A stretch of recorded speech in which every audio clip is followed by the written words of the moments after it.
عليكم ورحمة الله وبركاته.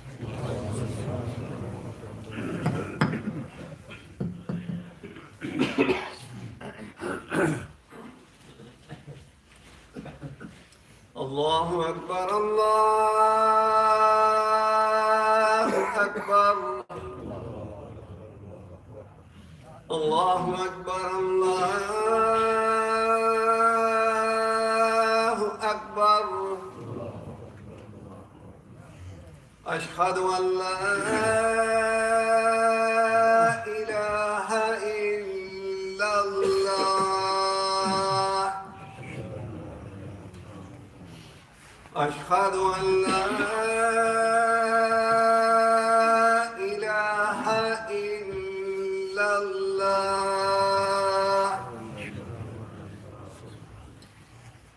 أشهد أن محمدا رسول الله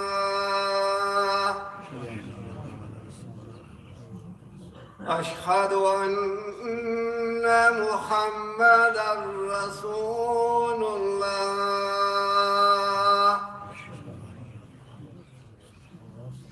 حي على الصلاة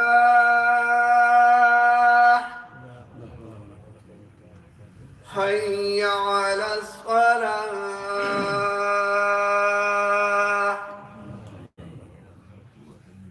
حي على الفلاح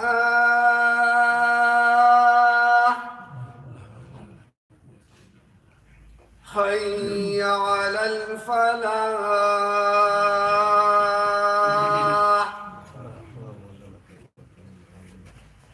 الله أكبر الله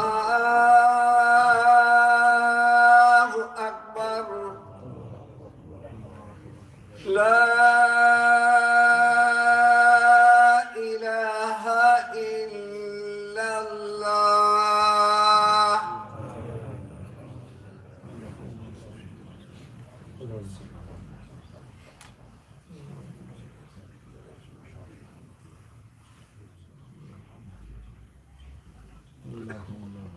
إن الحمد لله نحمده ونستعينه ونستغفره ونعوذ بالله من شرور أنفسنا ومن سيئات أعمالنا من يهده الله فلا مضل له ومن يضلل فلا هادي له وأشهد أن لا إله إلا الله وحده لا شريك له وأشهد أن محمدا عبده ورسوله يا أيها الذين آمنوا اتقوا الله حق تقاته ولا تموتن إلا وأنتم مسلمون يا أيها الناس اتقوا ربكم الذي خلقكم من نفس واحدة وخلق منها زوجها وبث منهما رجالا كثيرا ونساء واتقوا الله الذي تساءلون به والأرحام إن الله كان عليكم رقيبا يا أيها الذين آمنوا اتقوا الله وقولوا قولا سديدا يصلح لكم ويغفر لكم ذنوبكم ومن يطع الله ورسوله فقد فاز فوزا عظيما أما بعد Allah Azza wa Jal has revealed to us and given to us a perfect way of life, a perfect religion, whereby every single thing that we need to know has been given to us. A perfect religion for every time and every place. As Allah Azza wa Jal tells us in the Quran, اليوم أكملت لكم دينكم وأتممت عليكم نعمتي ورضيت لكم الإسلام دينا. That today I have perfected this religion for you. A blessing for you. A perfect guide for you. So every single issue that we have in our life, whether it's to do with this deen or to do with the dunya, we have a place to go back to. We have the book of Allah Azza wa Jalla and we have the sunnah of the Prophet sallallahu alaihi wasallam. As Allah Azza wa Jalla tells us in the Quran, لَقَدْ كَانَ لَكُمْ فِي رَسُولِ اللَّهِ أُسْوَةٌ حَسَنَةٌ. You have in the Prophet sallallahu alaihi wasallam the best of examples. The best of examples. So whatever issue we have in our life, from a societal level, a personal level, a national, international level, we always go back to the Quran and the Sunnah. This is our guidebook for life. This is our manual. Over the past few days and weeks, unless we've been living under a rock, You've probably heard about the coronavirus, which is spreading. It's affecting people, affecting countries. It's caused great illness and also death. So what is the Muslim, or what is the Islamic position when it comes to illnesses? When it comes to viruses such as the coronavirus? So when these problems come to us, as a Muslim, we should sit back and reflect. Reflect upon what to do, and reflect upon what Allah Azza wa Jal and the Prophet Sallallahu Alaihi Wasallam has commanded us to do. The first point that we need to realize and understand is that trials and tribulations are part of life. Trials and tribulations are part of life. Every single person will go through something that's going to test them. Again, whether it's on a personal level or a local level, a national level, every person will have a problem. Allah Azza wa Jalla, He tells us in the Quran, Am hasibtum an tadkhulul jannah? He's asking us a question. Do you think that you will enter Jannah? When He said that those people that came before us, they were tested with many things. مَسَّتْهُمُ الْبَأْسَاءِ, that they were afflicted with trials and illnesses. So this is not something new. Allah Azza wa Jal has tested nations before us, and He will test us as well. And one of the reasons for this is to see how we will react. How are we going to react to these trials and tribulations that Allah Azza wa Jal is giving us? Allah Azza wa Jal, He tells us, وَلَنَبْلُوَنَّكُمْ بِشَيْءٍ مِّنَ الْخَوْفِ وَالْجُوعِ وَنَقْصٍ مِّنَ الْأَمْوَالِ وَالْأَنفُسِ وَالثَّمَرَاتِ وَبَشِّرِ الصَّابِرِينَ. Allah says that He is going to test us with hunger and a loss of wealth, a loss of produce. And He gives us the way out. He says, وَبَشِّرِ الصَّابِرِينَ, that those people who Allah Azza wa Jal gives glad tidings to are those people who are patient. الَّذِينَ إِذَا أَصَابَتْهُمْ مُصِيبَةٌ, those people who, when that calamity or the affliction befalls them, they say, إِنَّا لِلَّهِ وَإِنَّا إِلَيْهِ رَاجِعُونَ. They say, indeed to Allah Azza wa Jal we belong to, and to Him we return. Trials and tribulations are part of life. And this is one of the points that we need to reflect and ponder over. When we see everything around us, when we see countries closing off their borders, and this is for some people, they might have booked their Umrah trip in a few weeks, in a few days. How are you going to react when you hear the news? Maybe somebody you know has been afflicted with this illness. This is a trial and tribulation that every person has to go through. And the reason why Allah Azza wa Jalla is testing us. When you hear that news, when something bad happens to you, how are you going to react? This is a test from Allah Azza wa Jalla. The second point is that this is nothing new. Illnesses and viruses and people being afflicted with illnesses is something which is happening in the past, and is happening now, and it will happen in the future. In Allah Azza wa Jalla, if you look at the people who came before us, the companions, they once asked the Prophet Sallallahu Alaihi Wasallam, they said, أَيُّ النَّاسِ أَشَدُّ بَلَاءً. They asked the Prophet Sallallahu Alaihi Wasallam that which people are tested the most? Who goes through the most trials and tribulations in their lives? The Prophet Sallallahu Alaihi Wasallam said, Al-Anbiya'u thumma al-amthalu fal-amthal.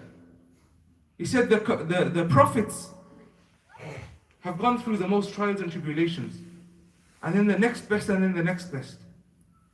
So if you look at the trials and tribulations that the prophets went through, we will see that what we're seeing today is nothing new. And this is why we take examples and we learn from those people that came before us, to see what they would do when something afflicted them. When you look at the story of Prophet Ayyub alayhi salam, he was somebody who had everything. He had wealth, health, children. He had a pious wife, a loving wife. Allah Azza wa Jal took everything from him. It said that for 18 years he was bedridden. Some scholars say for 18 years he was bedridden. And some say that his illness was so severe that his skin dropped off him. I.e., the only thing that was left were his bones. His flesh, everything the illness was so severe. Ayyub alayhi salam, he had everything. But Allah Azza wa Jal tested him. He took everything away from him. How did he react? What did he do? Did he give up hope? All his family left him. His wife was the only person that stayed with him. Allah Azza wa Jal tells us in the Quran of Ayyub alayhi salam, وَأَيُّوبَ إِذْ نَادَى رَبَّهُ أَنِّي مَسَّنِيَ الضُّرُّ وَأَنْتَ أَرْحَمُ الرَّاحِمِينَ. And Ayyub, when he called out to his Lord, he said, Oh Allah, I've been afflicted with a calamity, an illness, and you are the most merciful. You are the one who's going to help me. You are the one who's going to get me out of this situation. This is our mindset. Generally in life, whatever situation we're in, anything that's happening to us, we rely upon Allah Azza wa Jal. And then Allah Azza wa Jal, He answered his dua. And He said that we removed everything from him. I.e., we returned Ayyub alayhi salam to how he was, with full wealth and health, and his children around him. It was a test from Allah Azza wa Jal. It's a test from Allah Azza wa Jal. This is one of many stories, one of many incidents that we can go back to and look at how these issues are not anything new. But of course, as Muslims, we can't be negligent. And this is the third point. Al-Qadr, predestination, the will of Allah Azza wa Jal. This is a part of our Iman. To believe in Al-Qadr, predestination, that whatever has happened has been written. 50,000 years before the start of this creation, as the Prophet ﷺ said, that Allah Azza wa Jal, 50,000 years before the start of the creation, He wrote down what every single person would get. He wrote down everything that would happen. So this is a belief that we have in Al-Qadr, that everything happens for a reason. And part of our Iman, as the Prophet ﷺ said, is that we believe in Al-Qadr, the good of it and the bad of it. And whatever was meant to come to you would never miss you. And whatever missed you would never reach you. So this is something that we need to bear in mind. That everything that's happening in our lives, everything that's happening in this world, it's been decreed by Allah Azza wa Jal. We might not see the benefits, or we might not see what's good, because our intellects are blurred. They're restricted. We can't see the future. We can't see what's happening around us. So we might think that something is bad for us, but in fact it's something good. Allah Azza wa Jal, He tells us that maybe something is bad for you, something has happened, but there's good in it. Maybe you love something, you love for something to happen, but really in that good, there's something bad in it. Only Allah Azza wa Jal knows. Allah knows and you know not. So Allah Azza wa Jal tells us in the Quran. When it comes to Al-Qadr, when it comes to predestination, a believer has two positions. When it comes to the will and decree of Allah Azza wa Jal. One is before an event occurs. One is before something happens. That you prepare yourself, you ask Allah Azza wa Jal for help. You have tawakkul in Allah. You ask Him for good to come from that situation. And the second position is after the event takes place. After that incident has occurred. If it's something good, then you thank Allah Azza wa Jal. That Allah Azza wa Jal has given you something from His blessings. And if there's something bad that happens, then we're patient upon this. Why? Because we know that there's something positive in this. Like I said, even if we can't see it, maybe we won't see the results in this life, but we'll see it in the hereafter. Another point is that as Muslims we are taught to be proactive, not to sit down and just wait for everything to happen.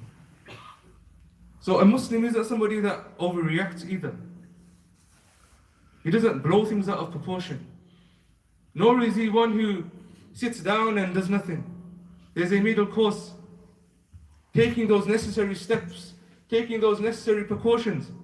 As the Prophet ﷺ, once when he saw a Bedouin man, and he saw him leave his camel, and his camel was wandering away. And the Prophet ﷺ told the man, he said, tie your camel. It's wandering away, you're going to lose it. And the man said, Tawakkaltu ala Allah. He said that I have my tawakkul in Allah, I have my reliance in Allah. Even if I don't tie him, Allah will protect him. And the Prophet ﷺ said, no, tie your camel first and then have tawakkul in Allah Azza wa Jal, then rely upon Allah. So it's for us to take those necessary precautions and those means. The Prophet ﷺ, an incident of Umar radiallahu anhu, when he was with his companions, when he was with his followers, in his khilafah, in his leadership, they were about to enter a city, a town. And as they were about to approach it, as they were about to enter it, news reached them that in this town there was a plague. There was a plague, a virus. And so he spoke to his companions and he said, what should we do? Should we enter it? Or should we leave and go back to Medina? So one of the companions that were with the Prophet ﷺ, one group said, let's go, let's enter. We have tawakkul in Allah. Even though there's an illness, there's a plague in the city, we put our trust in Allah Azza wa Jal. But then one of the companions from the other group, he said that I heard the Prophet ﷺ say that when there is a plague, when there is a epidemic in a city, in a town, do not enter it. So they returned back to Medina. And the companion said to Umar radiallahu anhu, they said, are you running away from the qadr of Allah? Umar radiallahu anhu said, no, we're going from one qadr to another. It was predestined for us not to enter. And it was predestined for us to leave and go back to Medina. So from this incident you can see that a Muslim is somebody who takes precautions. If he knows that something is going to harm him, if something is going to damage his health or have a negative effect, he takes those precautions. Because this is a principle in Islam, that you drive away anything that could be of harm or of damage to you.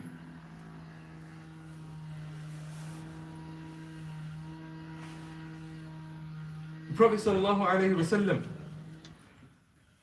is somebody who has given us advice about everything. And when we look at the advice that's being given at the moment by the NHS, by the doctors and so on, we find that the advice that's being given is what a Muslim should be doing anyway. You find that the advice that's being given is what a Muslim should be doing anyway. When it comes to cleanliness, when it comes to washing our hands, this is a state that a Muslim should generally be in a state of wudu 5 times a day. Possibly he could be washing himself. And this is something that we need to do, take those proactive measures. Yes, this virus is real. So it's not something that we can say it's not going to reach us or it's not going to affect us. Inshallah it won't. But if it does, then these are the precautions that need to be taken. A Muslim is someone who is aware of his surroundings. He's not oblivious to what's happening around him. So in terms of cleanliness, in general, a Muslim, the Prophet ﷺ said, "At-tahuru shatrul iman." That cleanliness is a part of faith. It's a part of iman. So generally, we should be clean people. In terms of our surroundings, wiping the surfaces around us, having a clean house, having a clean environment. This is how a Muslim should be naturally. And this is only emphasized by the Prophet ﷺ and his teachings. Again, by the Prophet ﷺ, when he said that when you sneeze, to cover your hand or put a cloth around over your mouth. Advice that was given by the Prophet ﷺ. Even the advice that's being given at the moment, which is to self-quarantine yourself if you see yourself or you suspect yourself in a situation. What did the Prophet ﷺ tell us to do? He said that if you know about a plague in a city or in a town, he says don't enter it, don't go to it, don't fly there. And he says that if you are in that place, if you are in that city, if you are in that town, then don't leave it. Don't flee from that city or town. This is the advice of the Prophet ﷺ, which is in the first part of the khutbah, which is why I said that this religion is a complete religion. Any issue or anything that happens in our life, we go back to the Quran and the Sunnah. We go back to the teachings of the Prophet ﷺ. And this is where we get our guidance from. Not only the physical ways to save ourselves or to protect ourselves from these illnesses. The Prophet ﷺ also would tell us to make the morning and evening adhkar to protect ourselves. To protect ourselves. The Prophet ﷺ, one of the du'as that he told us to make, he said, whoever says this du'a 3 times in the morning and the evening, then he is protected from any harm from the shaitan, any harm that could come to him. And he said, Bismillah alladhi la yadurru ma'a ismi shay'un fil ardi wa la fis sama' wa huwa as-sami'ul alim. That, oh Allah, protect me in the name of Allah, that nothing, no harm can touch us, whether it's in the skies or the heavens. And Allah Azza wa Jalla is the all-hearing and the all-seeing. So many pieces of advice that we could take from the sunnah of the Prophet sallallahu alaihi wasallam. So many things that we could do practically in our lives to help us and protect us from generally issues and illnesses. But in particular nowadays, in these last few days, in this last week, when we've seen the news about the coronavirus, it's even more important for us to be vigilant and to go back to the teachings of the Quran and Sunnah. قولوا قولي هذا وأستغفر الله لي ولكم ولسائر المسلمين فاستغفروه إنه هو الغفور الرحيم.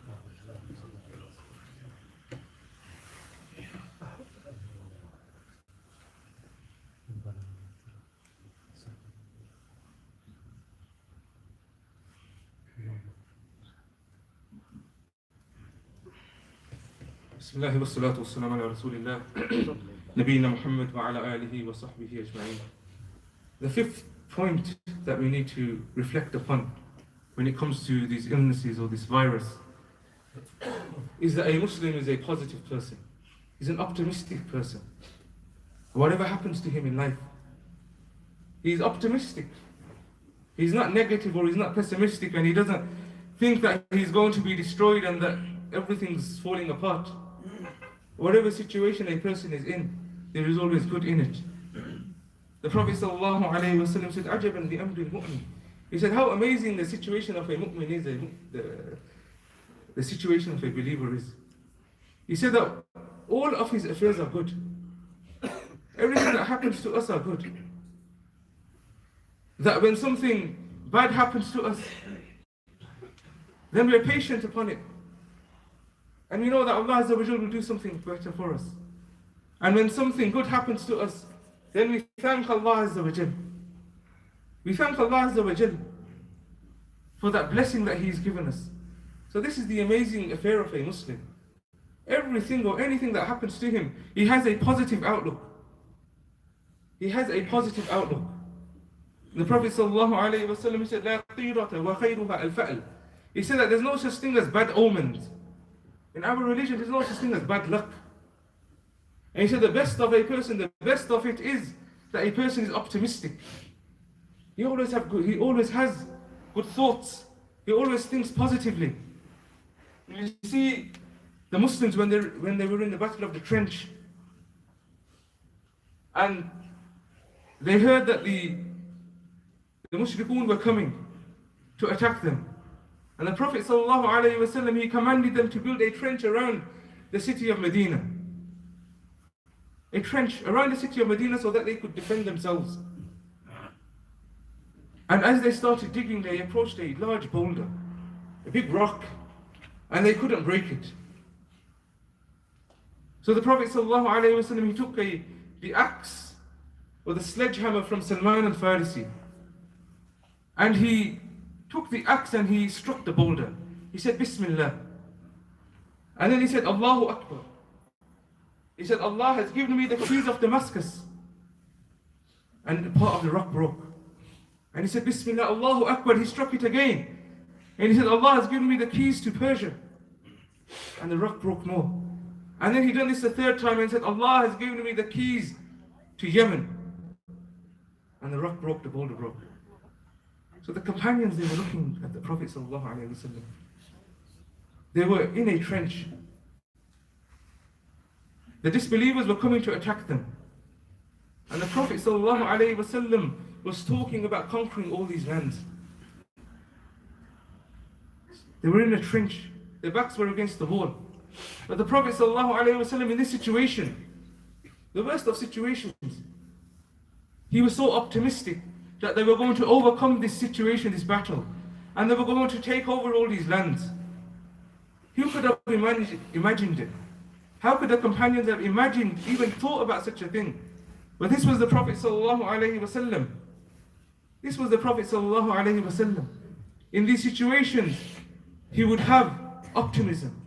He would see something good from every situation.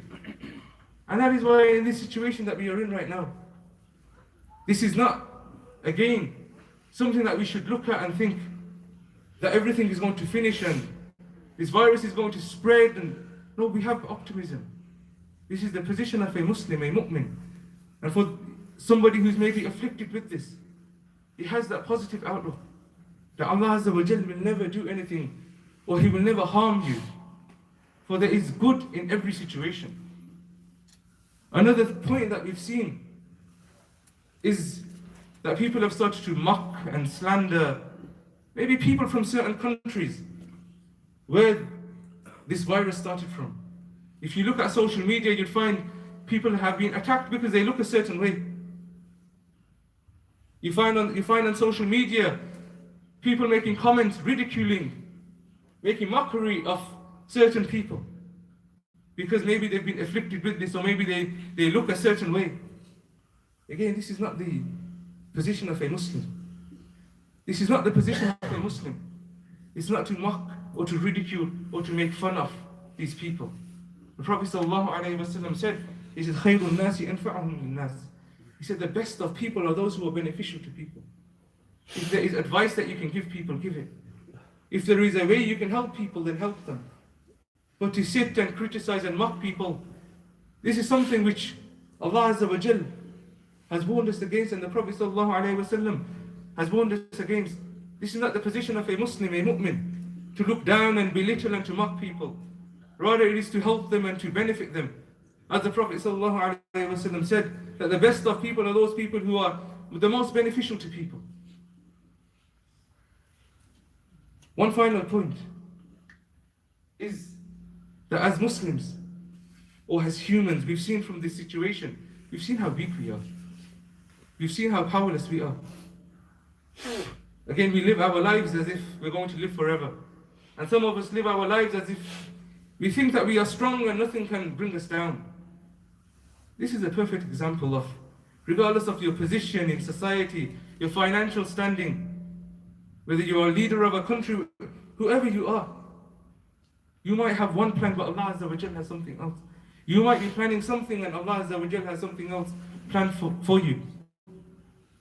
Allah Azza wa Jal says, وَخُلِقَ الْإِنسَانُ ضَعِيفًا, that humans were created weak. We are weak creatures. Yet we don't see it. And we don't comprehend it. But when we have situations like this, and we see the effect of something as small as a virus, you might say, it shows our situation as humans. Our situation as humans are that we are extremely weak. We ask Allah Azza wa Jal to protect us from any illness that comes from this. And we ask Allah Azza wa Jal to make us beneficial people to others, and to help them and to assist them.